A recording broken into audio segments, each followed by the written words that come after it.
Au Gabon, le foncier est marqué par une tension entre la prédominance de l'État régalien gestionnaire des terres par l'immatriculation, référence faite à la loi 2012, et le droit à la propriété individuelle ou coutumière.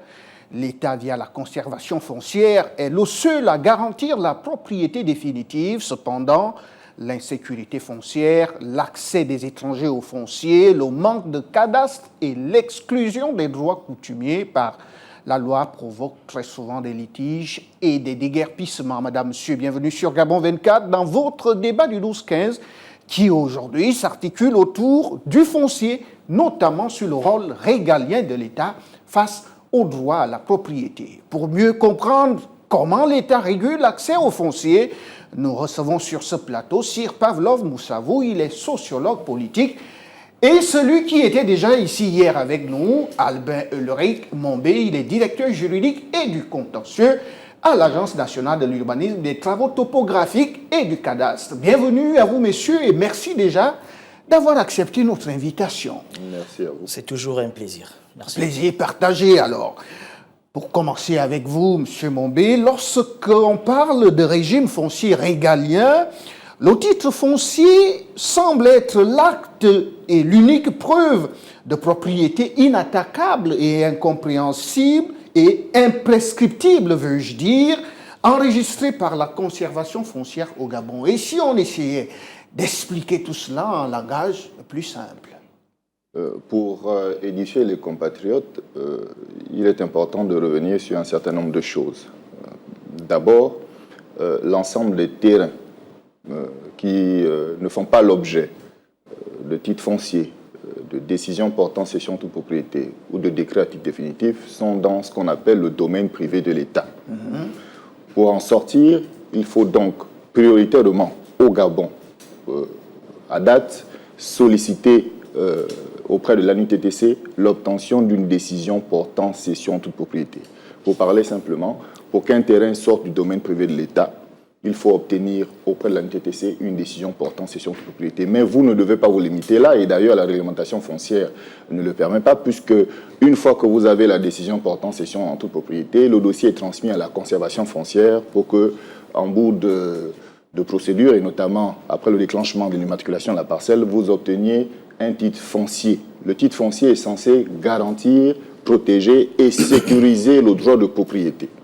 Nous aurons certainement l'occasion de revenir plus longuement sur le processus d'attribution ou d'acquisition ou de délivrance même de ce précieux document. Sir Pavlov Moussavou, vous êtes sociologue politique. Lors du dialogue national inclusif, une proposition avait été faite, celle qui consistait à ce que l'exclusivité foncière, autant pour moi, soit accordée à la seule nationalité gabonaise. Ça n'a pas été fait. Est-ce que cela ne représente pas un danger lorsqu'on sait aujourd'hui que tout le monde peut venir de partout et obtenir le titre foncier au Gabon? Alors, il faut déjà que nous puissions restituer le contexte dans lequel cette proposition-là a été faite, c'est-à-dire l'ensemble des causes qui ont motivé ces compatriotes-là à faire cette proposition. Il faut comprendre que le foncier au Gabon est à l'origine ou au centre d'une crise profonde, de plusieurs frustrations. Vous avez, par exemple, eu des cas où on a vu des Gabonais être spoliés par des étrangers entre griffes, et à partir du moment où il y a ce genre de cas qui se multiplient, avec évidemment la complicité de ceux en principe qui sont censés être ceux-là qui protègent, d'accord? Ben écoutez, voilà un contexte qui a été propice à cette proposition-là, qui malheureusement n'a pas été retenue. Pourquoi? Parce qu'il faut aussi comprendre que nous sommes dans un pays qui a besoin de créer une plateforme, ou du moins qui a besoin d'être attrayant pour ce qui concerne notamment les capitaux extérieurs. Nous avons besoin d'attirer un certain nombre d'investisseurs, et l'accès au foncier est un indicateur ou encore un aspect sur lequel ces investisseurs-là s'appuient pour juger de la fiabilité d'un pays. Est-ce que cette attractivité des investisseurs se heurterait au fait qu'on n'ait pas accès au foncier lorsqu'on est étranger? Est-ce qu'il n'y a pas d'autres mécanismes qui puissent permettre à ce qu'un investisseur ait accès à la terre, mais pas nécessairement aboutir au titre foncier? Enfin, je dirais que pour ce qui concerne l'ANUTTC, les cessions sont faites, on procède aux cessions à partir des instruments juridiques mis à notre disposition. Et donc adoptés et dictés par le gouvernement de la République et le législateur. Donc, les cessions sont faites, comme je le disais, en fonction de ce que la réglementation prévoit et ce que la loi prévoit. Malheureusement, aujourd'hui, il n'existe pas un mécanisme permettant d'exclure les étrangers de l'accession à la propriété. Nous sommes dans un processus de restauration de nos institutions. Il y a un processus qui a été déclenché par le gouvernement de la République gabonaise, il y a la constitution qui a été adoptée, il y aura certainement une réforme de la réglementation foncière et peut-être qu'à l'occasion de cette réforme, il sera apporté un correctif pour inclure l'exclusivité de l'accession aux terres, aux nationaux. Sir Pavlov Moussavou, comparaison n'étant forcément pas raison, pourquoi le Gabon, qui dans certains domaines s'est inspiré du Rwanda, n'a pas essayé de faire comme le Rwanda, ou même lorsqu'on accède au titre foncier, ce titre foncier, on ne l'a pas de façon ad vinam aeternam.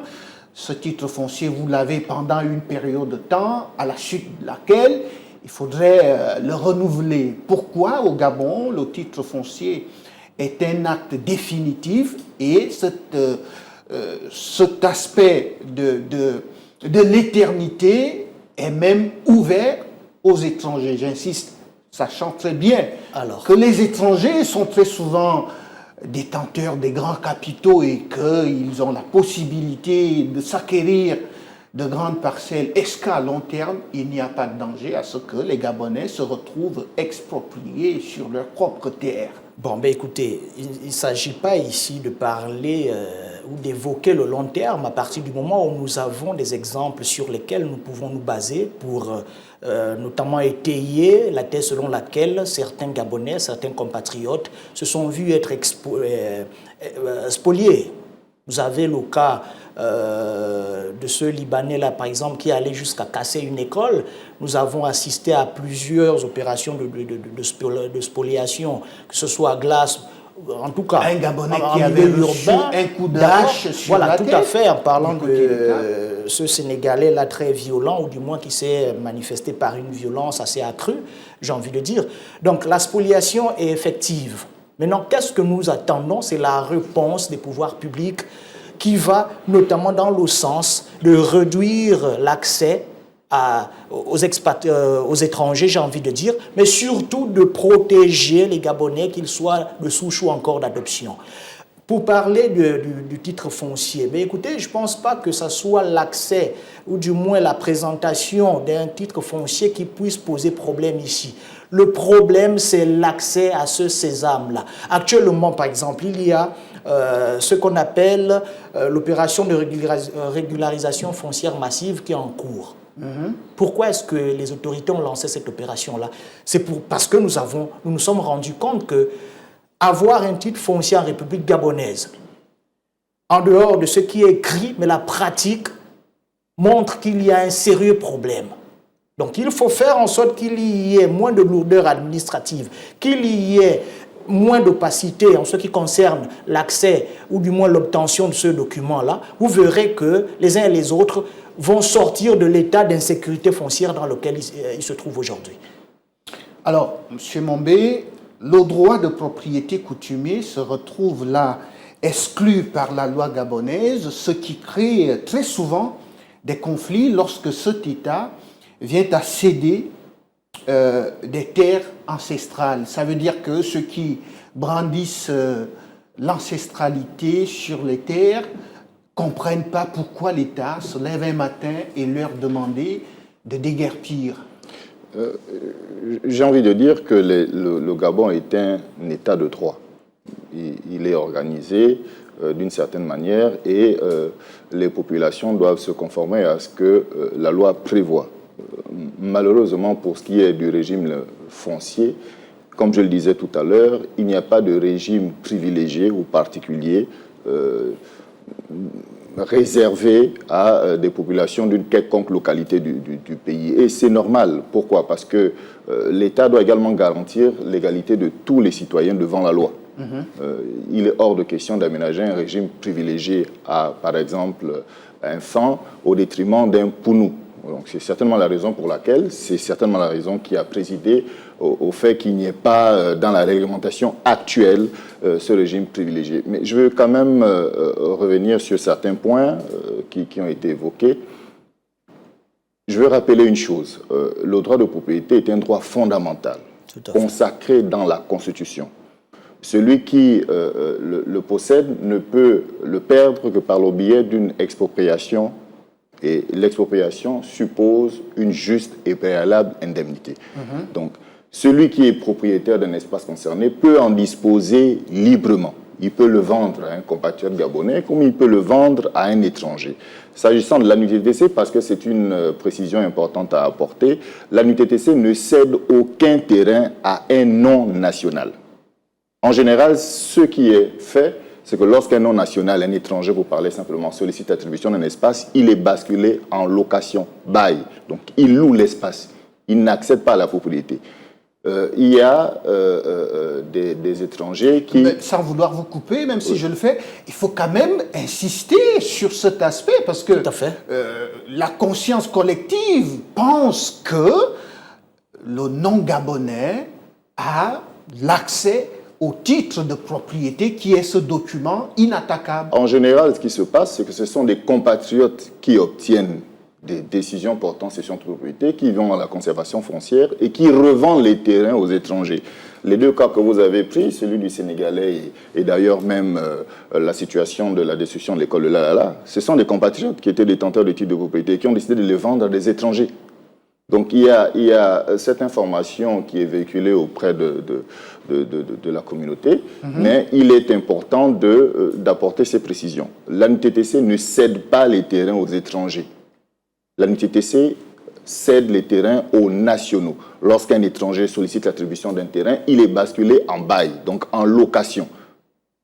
Il est basculé en bail. Maintenant, lorsqu'un Gabonais obtient sa décision portant cession, lorsqu'il a un titre foncier, le droit de propriété étant fondamental, il peut en disposer comme bon lui semble. Il peut donc céder même à un étranger, puisque en l'état actuel de la législation, rien ne lui interdit.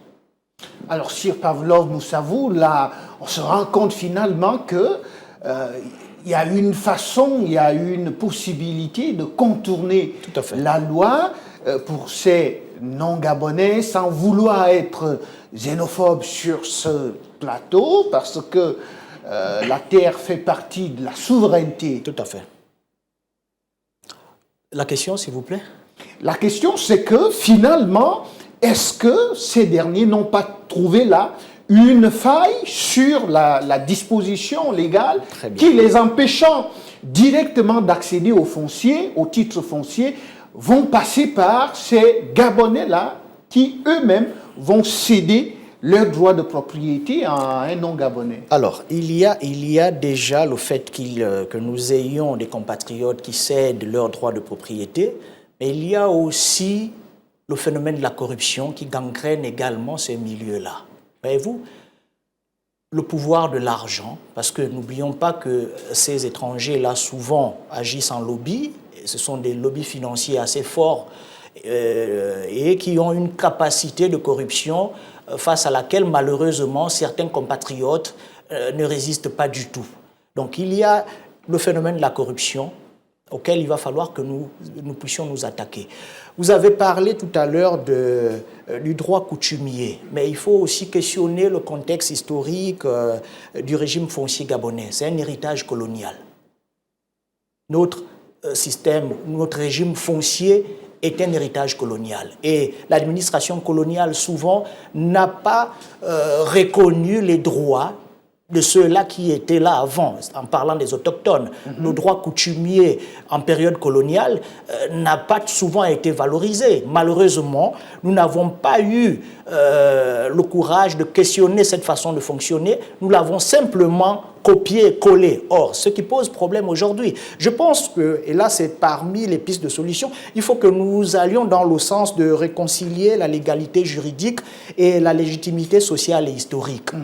Pourquoi? Parce que nous avons des populations qui sont là bien avant et qui, du jour au lendemain, se retrouvent spoliées pour des raisons d'utilité publique, ainsi de suite. Non, je pense que nous devons également avoir le courage ou mettre en place un cadre qui puisse également prendre en compte l'aspect social et historique. Donc, il ne faut pas uniquement appliquer le droit, mais il faut que ce soit un droit qui soit assoupli, un droit qui prenne en compte également ces dimensions-là, ce qui concerne notamment la légitimité sociale et historique, parce qu'il y a plusieurs compatriotes, plusieurs familles, plusieurs communautés en principe, qui, du jour au lendemain, se retrouvent en situation d'insécurité foncière alors qu'elles justifient d'une présence, alors là, qui va au-delà de la création même de l'État gabonais. Voilà. À l'intérieur, justement, des zones rurales où, si je m'appuie sur ce que le directeur général adjoint des travaux topographiques et du cadastre livrait sur ce plateau, il en ressort que dans la zone rurale, surtout, il y a un périmètre villageois à l'intérieur duquel ces derniers peuvent organiser leurs activités sans nécessairement avoir besoin de recourir au titre de propriété. Oui, c'est une reconnaissance réglementaire de ce qu'on appelle le droit coutumier. Ou plutôt le droit d'usage, les droits d'usage, parce qu'ils sont plusieurs, les droits d'usage coutumiers. Il est naturellement reconnu par le gouvernement gabonais aux populations autochtones la possibilité de jouir des fruits de l'espace dans lequel ils vivent. Les droits d'usage coutumiers s'appliquent notamment dans ce qui concerne la forêt, pour ce qui concerne la faune et la flore, etc. Ce qu'il faut entendre et comprendre, c'est qu'il n'est pas interdit aux autochtones de profiter ou de tirer les fruits de la terre sur laquelle ils vivent. Ils peuvent planter, chasser, etc. Par contre, pour ce qui est de la sortie du terrain pour son intégration dans leur patrimoine, il y a une procédure qui est définie par la réglementation et qui, malheureusement, en l'état de la réglementation, ne prévoit pas un régime particulier pour les populations autochtones. Alors, M. Mombé, vous gardez la parole parce que là, on aborde justement l'aspect de la procédure d'immatriculation qui est très souvent méconnue et entraîne des acquisitions illégales. Peut-être revenir sur les principales étapes. Alors, lorsque vous occupez un espace et que vous entendez régulariser votre situation, vous vous rendez à l'ANUTTC. Vous ouvrez une procédure de régulation foncière par le biais d'une demande adressée au directeur général. Il y aura à la suite de cette demande une enquête foncière qui sera réalisée. L'enquête foncière, et j'insiste, est une étape essentielle, importante, parce qu'elle elle permet à l'usager de savoir quelle est la situation réelle du terrain qu'il sollicite. On a des précédents malheureux, notamment celui de derrière l'Assemblée, où vous avez beaucoup de compatriotes qui s'installent sur des espaces et puis plus tard découvrent que les 10 espaces font l'objet d'une déclaration d'utilité publique, donc d'un projet d'intérêt général qui est censé profiter à l'ensemble de la communauté. Donc l'enquête foncière est importante. Après l'enquête foncière, vous avez un état des lieux, c'est une opération qui consiste à affiner les limites que vous sollicitez. Il y a un avis d'affichage, c'est là également une procédure très importante parce que l'avis d'affichage est ce qu'on appelle une formalité de publicité.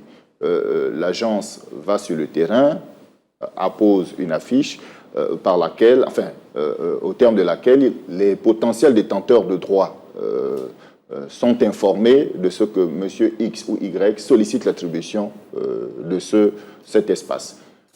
L'avis d'affichage, du moins, l'avis est apposé dans un délai de 15 jours.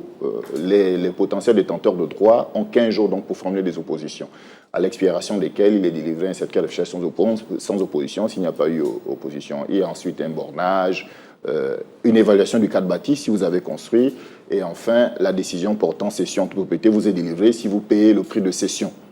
une fois que vous avez le prix de cession, une fois que vous êtes titulaire de cet acte, vous devez requérir l'immatriculation de la parcelle. Lorsque vous allez requérir l'immatriculation de la parcelle, cette réquisition se passe devant la conservation de la propriété foncière. Pourquoi? La décision portant cession de propriété emporte la sortie du terrain, du domaine privé de l'État et son intégration, on va dire, dans le patrimoine de celui qui l'a obtenu. Sauf qu'il faut par la suite protéger, sécuriser et garantir votre droit de propriété. Et l'acte qui protège, sécurise et garantit vos droits de propriété, c'est le titre foncier. C'est en réalité le titre de propriété. Il protège et sécurise vos droits de propriété. Pourquoi? Vous l'avez si bien dit dans vos propos liminaires. Il est imprescriptible et il est inattaquable. Je m'arrête sur ces deux critères, ou du moins caractères du titre foncier. C'est très important. Une fois que vous avez votre titre foncier, il est en principe inattaquable. Alors, vous avez également évoqué un aspect, Sir Pavlov souffrait un tout petit peu, qu'on aille un tout petit peu dans les détails de cet aspect qui est très technique. Vous avez évoqué l'aspect du calcul du prix de cession. Oui. Il y a une certaine opinion qui estime que, à partir de cet instant, à quoi est-ce que ça sert d'aller donner de l'argent à quelqu'un qui n'est pas propriétaire si demain je devrais aller donner peut-être un montant un peu plus supérieur à l'État? Comment est-ce que se fait le calcul du prix de cession? Le prix de cession est évalué en fonction de la localisation de la parcelle et bien évidemment de sa superficie. Mais je veux surtout insister sur une chose. Contrairement à ce qui se dit, le prix de la cession, ou du moins les prix pratiqués par l'ANUTTC sont accessibles. Je crois que c'est sur ce plateau que je disais que la fourchette basse tourne autour de 300, 400 000, la fourchette hausse tourne autour de 1 million, 2 millions. Et le plus souvent, les terrains les plus chers sont ceux qui sont dans des localités, dans des zones particulières, et notamment la Sablière, etc. Donc le prix dépend de la localisation de la parcelle et de sa superficie. Mais, et c'est important d'insister, il est souvent moins élevé que ceux que les compatriotes déboursent lorsqu'ils doivent acquérir des terrains avec des gens qui, malheureusement, n'ont pas de titre de propriété. Alors, nous avons baladé notre micro hier et, selon les informations que nous avons recueillies, c'est l'occasion aujourd'hui de les vérifier auprès de vous. Est-ce qu'il y a la possibilité qu'à un endroit de ce pays, le prix de la cession puisse atteindre 20 millions ou aller au-delà? Ça m'étonnerait. Ça m'étonnerait. En tout cas, sauf erreur ou omission, je ne crois pas que ce type de montant soit pratiqué par l'agence. Je ne crois pas que parce que le terrain est situé à la Sablière, il va coûter 20 millions. Mais bon, je ne veux pas trop m'avancer, ce n'est pas mon domaine. Mais ça m'étonnerait. Comme je vous ai dit, fourchette basse, 200, 300 000 francs. Fourchette hausse, autour de 2, 3 millions. Mais en fonction de la localisation du terrain. Alors, nous sommes pratiquement à la fin. Sir Pavlov Moussavou, je vous ai fait souffrir en silence. Prenez la parole. Mais écoutez, je pense qu'il y a une crise de confiance entre les citoyens et les institutions. Qu'est-ce qui fait en sorte que les uns et les autres puissent se détourner de voies légales pour aller se frotter à des voies, j'ai envie de dire, assez risquées? Ben écoutez, c'est parce qu'il y a cette crise de confiance-là, je pense. Et pour résoudre cela, l'ANUTTC, autant pour moi, et toutes les organisations dédiées au domaine du foncier au Gabon gagneraient à communiquer davantage. Parce que c'est le manque d'informations. Là, par exemple, M. Mombe nous dit que les prix sont très accessibles, mais l'opinion dit autre chose quasiment, sans pourtant avoir la bonne information. Donc il faut déjà qu'il y ait ce travail de communication, de sensibilisation aussi, pour que les uns et les autres puissent comprendre qu'il est mieux de passer par les voies légales que de recourir à cette illégalité-là qui plonge plusieurs compatriotes dans des situations assez difficiles. Il y a aussi des habitudes des compatriotes qu'il faut quand même regretter, pour ne pas dire dénoncer. Vous vous souviendrez qu'il y a bientôt 1 ou 2 mois, voire 3 mois, l'agence a procédé à la publication dans le quotidien de l'Union d'une liste de compatriotes dont les décisions portant cession sont prêtes et qui doivent simplement payer le prix de cession.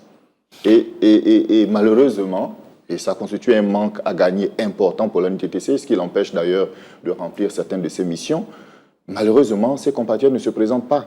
Ils ne se présentent pas 2 fois, les prix sont fixés à 300, 400, 500 000, mais ils ne se présentent pas pour le régler. Donc il y a cette réalité-là, c'est l'occasion pour nous d'inviter les compatriotes, ceux notamment dont les noms sont sortis dans le quotidien L'Union, de se rapprocher de l'agence pour récupérer leurs décisions portant cession de toute propriété et régler le prix de cession. Bon, il faudrait peut-être aussi digitaliser les plateformes de Nous sommes à la fin de cette émission, M. Mombé, pour refermer justement ce plateau. La loi est dure, mais c'est la loi. Alors, l'État est le garant du foncier au Gabon et il peut le donner à qui se présente à lui, peu importe d'où il vient. Je ne dirais pas peu importe d'où il vient. Je le disais également tout à l'heure, le Gabon est un État de droit. La sortie d'un terrain de domaine privé de l'État est encadrée par la réglementation. Donc les cessions ne sont pas faites en marge du droit. Et pour le rappeler une dernière fois à l'attention des compatriotes, l'ANUTTC ne cède pas les terrains au nom gabonais. Merci à vous, Albin Mombé. Oui. J'y suis, Albin Ulrich Mombé. Ce serait quand même un peu honteux de me tromper sur ce nom, que j'ai l'habitude de prononcer très souvent sur ce plateau. Merci à vous d'être passé sur le plateau de Gabon 24, toujours enrichir notre auditoire quant aux questions relatives au foncier au Gabon. Merci plutôt. À vous aussi, Sir Pavlov Moussavou, vous nous avez fait honneur aujourd'hui d'être sur ce plateau. Je rappelle que vous êtes sociologue politique. Voilà, merci. À vous aussi, madame, monsieur, merci de nous avoir regardés. C'est tout pour votre débat du 12-15 d'aujourd'hui. À demain, s'il plaît à Dieu.